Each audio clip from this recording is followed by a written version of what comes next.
1888 నుండి 1975 మధ్యకాలంలో జీవించిన సర్వేపల్లి రాధాకృష్ణన్ 1962 నుండి 1967 వరకు భారతదేశానికి రెండవ రాష్ట్రపతిగా పనిచేసిన రెండవ వ్యక్తి కావడం విశేషం. ప్రపంచ ప్రఖ్యాత విద్యావేత్తగా, తత్వవేత్తగా ప్రాచుర్యం పొందిన ఆయన భారతదేశ తొలి ఉపరాష్ట్రపతిగా 1952 నుండి 1962 వరకు సేవలందించిన గొప్ప వ్యక్తి.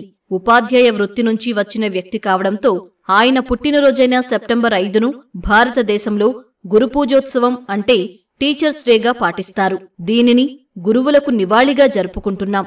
ఆయన 1888 సెప్టెంబర్ 5వ తేదీన తమిళనాడులోని తిరుత్తణిలో జన్మించారు. 1903లో సర్వేపల్లి రాధాకృష్ణన్ శివకామిదేవి అనే యువతిని వివాహం చేసుకున్నారు. ఆ సమయానికి ఆయన వయస్సు 16 సంవత్సరాలు మాత్రమే. సర్వేపల్లి రాధాకృష్ణన్, శివకామిదేవి దంపతులకు 5 కుమార్తెలు, 1 కుమారుడు. వారి కుమారుడు సర్వేపల్లి గోపాలకృష్ణన్ ప్రముఖ చరిత్రకారుడుగానే కాకుండా రాజకీయవేత్తగానూ రాణించారు.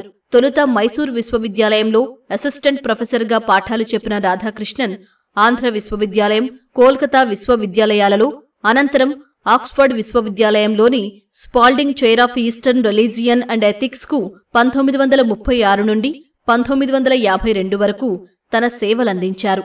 అంతేకాక యునెస్కోలో కూడా భారతదేశం తరపున పనిచేసిన సర్వేపల్లి రాధాకృష్ణన్ భారతదేశ అత్యున్నత పౌర పురస్కారాలైన పద్మవిభూషణ్, భారతరత్న అవార్డులను ఉపరాష్ట్రపతిగా పనిచేస్తున్న కాలంలోనే పొందడం విశేషం.